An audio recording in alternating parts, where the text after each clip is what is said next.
ay pupunta sa likod. Ako'y magdidilig ng aking halaman sa likod. Kasi yung mga iba kong fern, yung mga pako, inilagay ko doon kasi dati nandyan sa harapan. Ito, tinitignan ko itong aso ko kasi baka sumama. Napakakulit niya. Ngayon, inilipat ko sa likod kasi masyado nang makapal at magsasummer na, baka bahayan ng ahas. Yan. Oh, ang dami kong halaman dito, oh. Mga elephant ears. Inilagay ko dito. Talagang sinadya kong itinanim dito. Pero itong mga elephant ears, ang daming tumutubo sa likuran. Kinuha ko lang sa likuran ko kasi ito yung mga galing sa ipot ng mga ibon.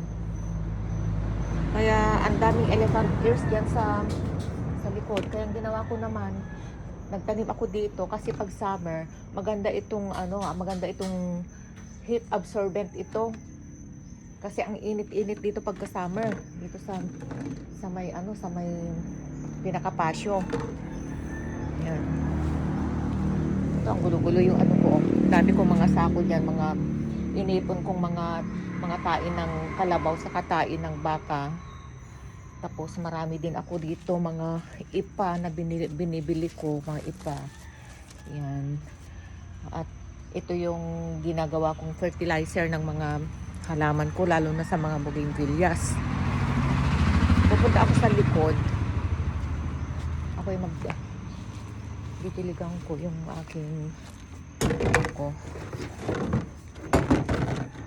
Ito, may malaking mangga dito, may mga biliit na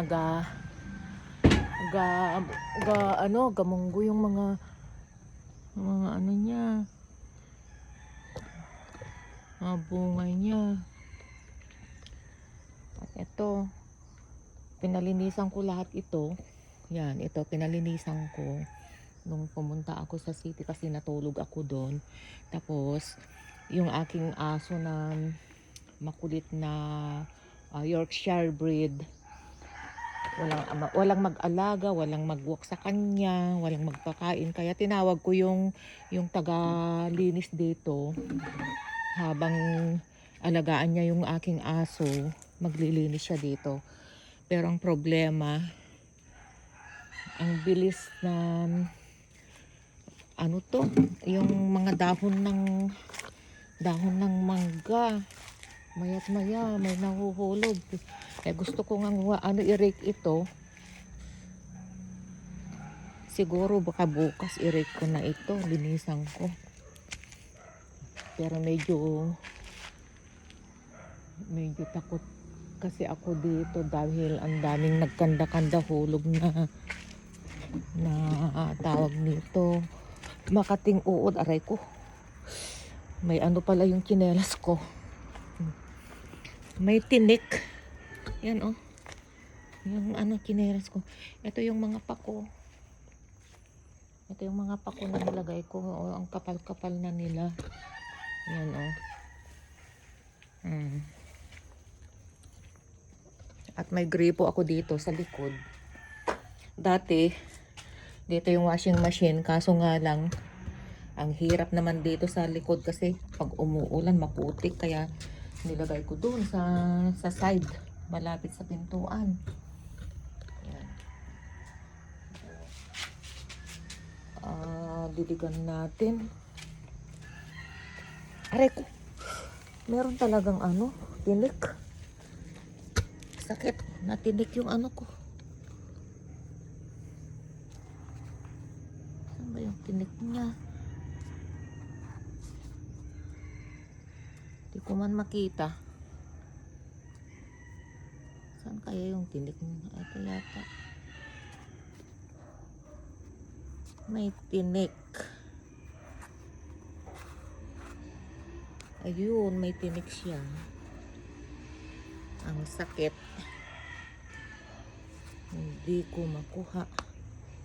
Oh, ayaw matanggal.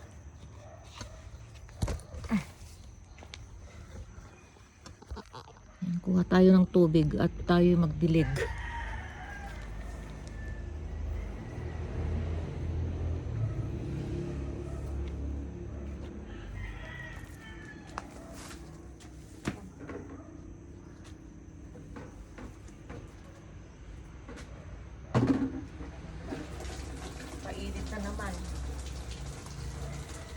bagay, okay lang naman po yung ganito. Iinit ng konti. Kasi ilang buwan din na panay ang ulan. Kaya dito sa likod, ang daming tumubo, ang tataas ng ano, ng ang tawag nito.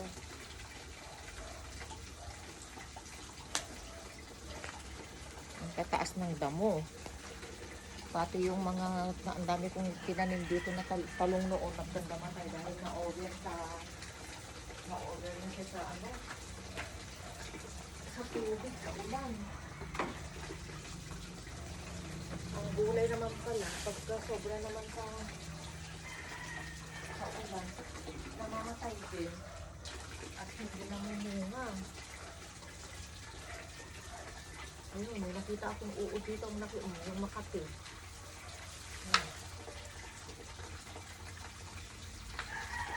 Ang sakit na ano ko.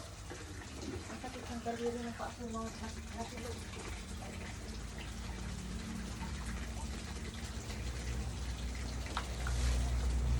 Ito mga kapunan ko, inaalagaan ko pa rin kasi pagka ano, meron ako reserva na pako pag namatay yung mga nandun sa labas.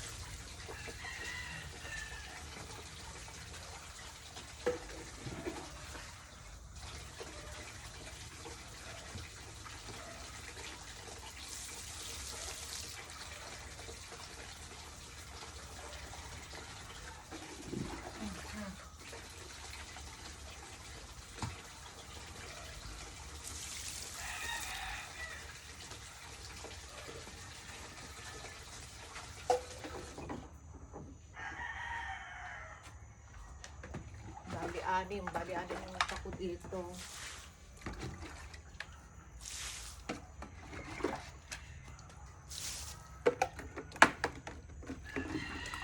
Yung pako, ang bilis pa lang dumami nito.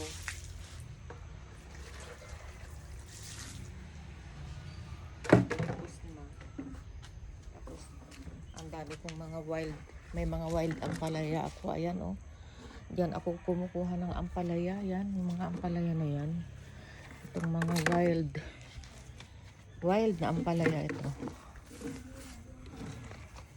Yan. Diyan ako kumukuha. Inihahalo ko sa beans. Tapos, ayan yung ano, elephant ears. Pagkalaki-laki. Ang elephant ears, pag lumaki, abutin ito ng ano, hindi lang siguro 10 feet. Parang tignan yung elephant ears doon sa ano, kabilang bahay oh. Ang taas. Tapos, ito, may papaya. Papaya ito ng kapatid ko. Yan. Ang daming bunga pero hindi sila kumukuha ng ano pang ulam nila. Pinapahinog nila yan. Ito noon, ang dami kong mga talong dito, napuno dito ng talong noon. Kaso nga lang, nung nagpatayo sila ng extension dyan sa likod ng bahay nila, dyan oh. Yung extension. Yung mga tanim kong talong, nagkandamatay. Kaya wala na, hindi ko na naulit nagtanim. Kasi nga, ang talong din, pagka nasa ilalim ng punong kahoy at hindi naaarawan, hindi rin siya productive. Ayan, ito yung mga, ang dami kong mga elephant ears na tumutubo dito. Ayan sila oh, kung nakikita nyo yan oh, mga elephant ears. Ayan.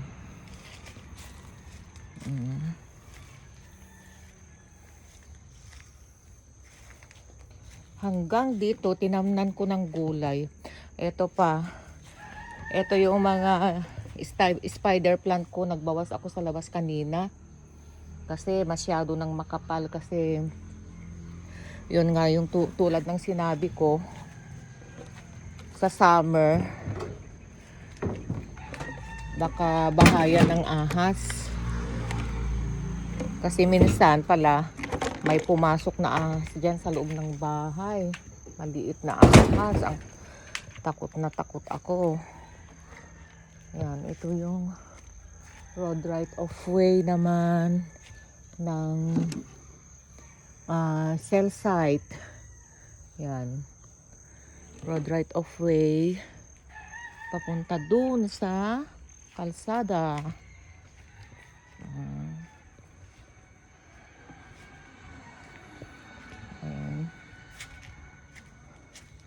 Kaya eto, may nahulog pa dito, hindi ko nakita, may nahulog. Pero itong mga spider plant, madali lang yung tumubo mga yan. Madaling kumapal. Yan, ito yung mga bougainvilleas ko. Yan. Hindi siya tumitigil sa pamumulaklak. Yan.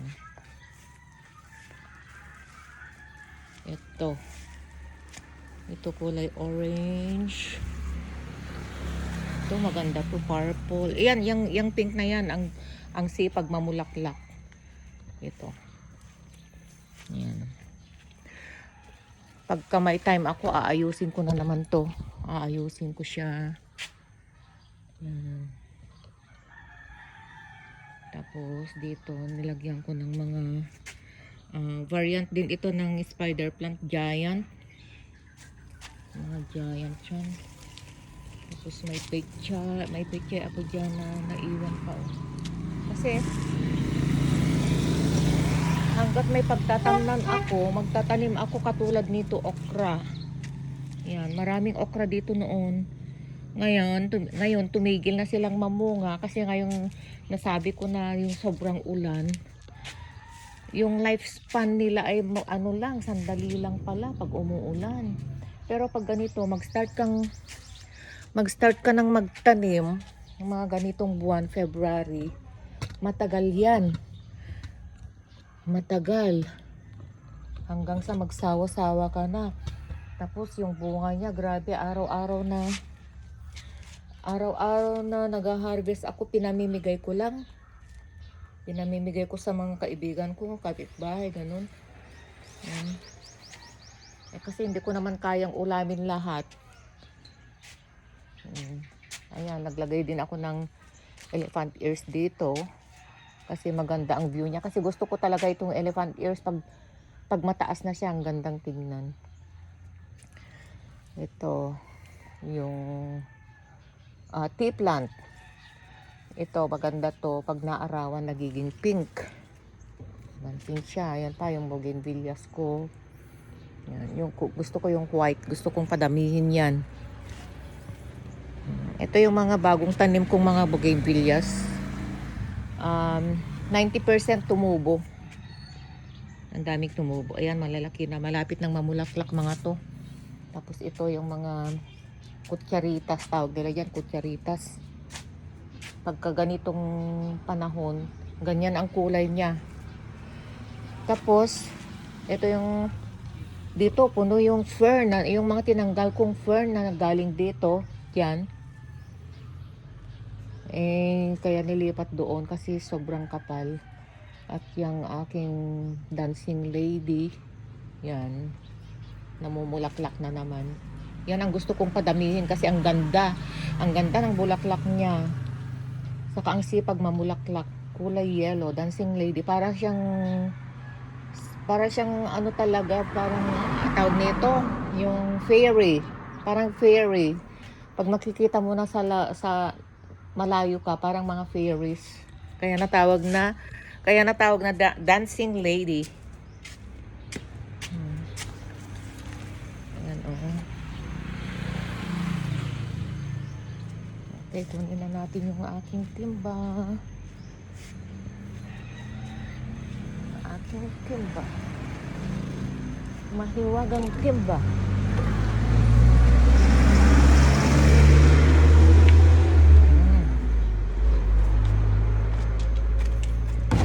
Okay, mga friends. Maraming salamat sa inyong lahat. Hanggang dito na lamang. Sana manood kayo ng aking channel. Please subscribe, like, and share. Itutuloy ko yung aking paglilinis sa loob.